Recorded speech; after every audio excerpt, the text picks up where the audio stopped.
Halo Malaysia, selamat pagi, salam sejahtera Malaysia. Malaysia kita punya, cintai Malaysiaku, kita jaga kita. Sebelum kita mulakan berita hangat pada hari ini, untuk anda yang baru pertama kali, silalah untuk sudi tekan butang subscribe, like dan share. Sila juga tinggalkan komen anda kerana setiap komen anda amatlah dihargai. Berita hangat hari ini daripada channel ini, Denyut nadi suara rakyat bergema terus-menerus di dalam channel ini. Setiap hari kita membawakan berita-berita terbaru yang pastinya dinantikan oleh seluruh rakyat Malaysia. Kita akan mulakan berita kita. 1, 2, 3. Berita mula sekarang. Salam sejahtera Malaysia. Berita terkini berkaitan dengan 1MDB dan bekas Gubernur Bank Negara Malaysia iaitu Zeti Akhtar Aziz dan keluarganya serta suaminya. Berita ini baru saja diterima pada 13 September 2022 daripada dhmarkets.com. Dokumen 1MDB, kenyataan berkaitan Taufik perlu melalui proses MLA, kata Ketua Polis Negara. Berita penuh Kuala Lumpur 13 September. Polis telah mengenal pasti dokumen dan kenyataan yang diperlukan untuk siasatan terhadap Datuk Dr. Taufik Aiman iaitu suami kepada bekas Gubernur Bank Negara iaitu Tan Sri Zeti Akhtar Aziz berhubung One Malaysia Development Berhad 1MDB. Ketua Polis Negara iaitu Tan Sri Akril Sani Abdullah Sani berkata bahawa dokumen dan kenyataan itu perlu melalui proses bantuan undang-undang bersama atau dikenali dengan singkatan MLA oleh Jabatan Peguam Negara AGC bagi memastikan ia boleh diterima di Mahkamah Malaysia. Pada April 2022, polis telah mengeluarkan permohonan di bawah MLA melalui AGC kepada pihak berkuasa Singapura. Katanya dalam satu kenyataan pada Selasa. Pada bulan Mac, polis telah pergi ke Singapura untuk mengumpul maklumat dan kenyataan berkaitan dengan kes itu. Beliau juga berkata polis masih menyiasat dakwaan Meta Platform Incorporated bahawa terdapat akaun media sosial palsu yang ditubuhkan oleh agensi keselamatan itu. Akril Sani berkata Jabatan Siasatan Jenayah Komersial JSJK Bukit Aman telah diarahkan untuk menyiasat perkara itu. Katanya dalam kenyataan itu, saya menafikan perkara itu secara mutlak dan saya telah mengarahkan JSJK untuk mengkaji tuntutan itu. Katanya pada satu sidang media selepas merasmikan Majlis Pelantikan Duta Anti-Scam di Maktab PDRM Ceras di sini pada Selasa. Pada Ogos yang lalu, Meta mendakwa dalam laporan ancaman musuh suku tahunan bahawa terdapat kemungkinan campur tangan polis di sebalik penutupan 600 akaun Facebook dan Instagram di Malaysia kerana menjadi ladang troll. Sekian berita, salam sejahtera Malaysia. Malaysia kita punya, cintai Malaysiaku, kita jaga kita. Berita ini dipetik daripada dhmarkets.com.my dengan tajuk Dokumen 1MDB. Polis perlu untuk dokumen perlu melalui proses MLA, kata KPN. Untuk mendapatkan berita lengkap, sila layari dhmarket.com. Kita jumpa lagi. Salam sejahtera Malaysia. Bye-bye. Salam sejahtera Malaysia. Selamat pagi tuan-tuan dan puan-puan yang dihormati sekalian. Denyut nadi suara rakyat terus bergema di channel ini. Ya, tuan-tuan dan puan-puan yang dihormati sekalian.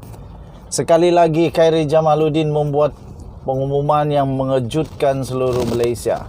Kali ini bukan berkenaan dengan Tok Matasan, tapi kali ini tuan-tuan dan puan-puan berkenaan dengan Datuk Seri Najib Tun Razak yang dikatakan telah mendapat layanan istimewa itu dan ini yang dikatakan didakwa mendapat pelayanan tak sama dengan banduan-banduan yang lain. Akhirnya KJ sebagai Menteri Kesihatan buat pengumuman yang memang buat Najib, buat Rosmah, buat anak-anak dia, penyokong-penyokong Tegar Najib Razak menangis teresak-esak. Okey. Akhirnya Khairi Jamaluddin kata tiada sebab Najib berada di Hospital Kuala Lumpur pada Ahad. Najib nak buat apa ke Hospital Kuala Lumpur? Dia kan banduan, perlu berada di tempat banduan lah. Takkan pula berada di hospital kalau tiada apa-apa urusan. Tak sakit perlu berada di hospital. Bikin apa dia di hospital? 13 September 2022 baru diterbitkan. Tuan-tuan dan puan-puan yang dihormati sekalian, Menteri Kesihatan iaitu Khairi Jamaluddin menjelaskan tiada sebab untuk bekas Perdana Menteri Malaysia iaitu Datuk Seri Najib Tun Razak untuk berada di Hospital Kuala Lumpur pada Ahad yang lalu. Tegasnya, keadaan kesihatan ahli Parlimen Pekan yang penuh kontroversi sekarang ini sudah jadi banduan pun masih lagi banyak kontroversi.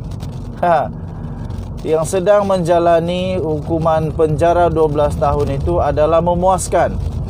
Jadi bikin apa Najib Razak di Hospital Kuala Lumpur pada hari Ahad, sedangkan dia disahkan oleh Menteri Kesihatan, disahkan oleh Ketua Pengarah Kesihatan, dia sihat. Jadi tiada sebab dia berada di hospital. Pandangan profesional dan pakar yang telah memberikan rawatan pada hari Jumaat telah memaklumkan bahawa kesihatan Najib adalah dalam keadaan yang memuaskan. Katanya pada satu majlis penerimaan anugerah Malaysia Board of Record bagi pelancaran laporan record breaking COVID-19 vaccination di kementeriannya pada Selasa. Okey, jadi tuan-tuan dan puan-puan,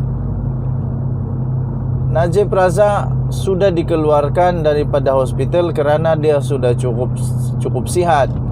Pakar-pakar sudah kata dia cukup sihat. Walaupun keluarga-keluarga tak setuju cakap itu ini, tapi dorang itu bukan doktor.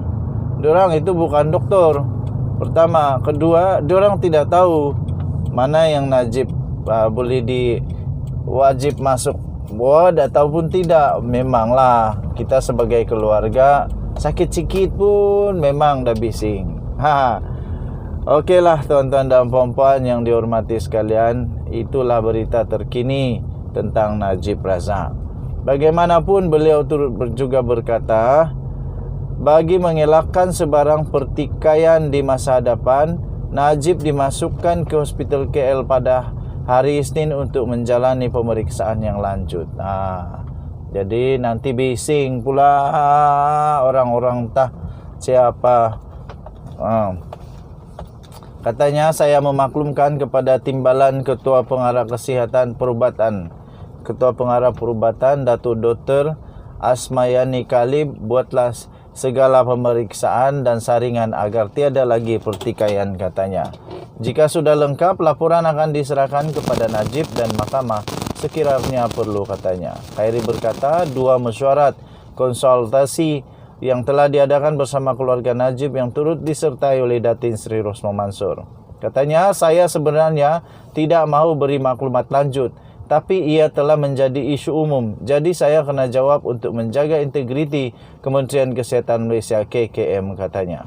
Khairi berkata demikian mengulas laporan daripada ahli keluarga yang mempersoalkan Najib tidak dimasukkan ke Hospital KL dan dibenar pulang selepas menerima rawatan.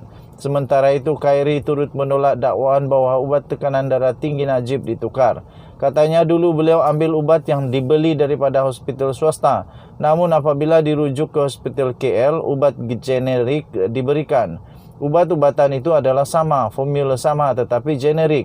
Tambahnya, tuduhan mengatakan ubat ditukar seolah-olah memberi gambaran bahwa ubat berbeza adalah tidak benar. Ubat generik ini kandungan sama. Penjelasan ini penting kerana terdapat tuduhan daripada pegawai dan ahli keluarga Najib, katanya. Sebelum ni, pegawai khas Najib Muhammad Mukhlis Maghribi memaklumkan tekanan darah Najib dilapor berada pada tahap tinggi dan berbahaya susulan pertukaran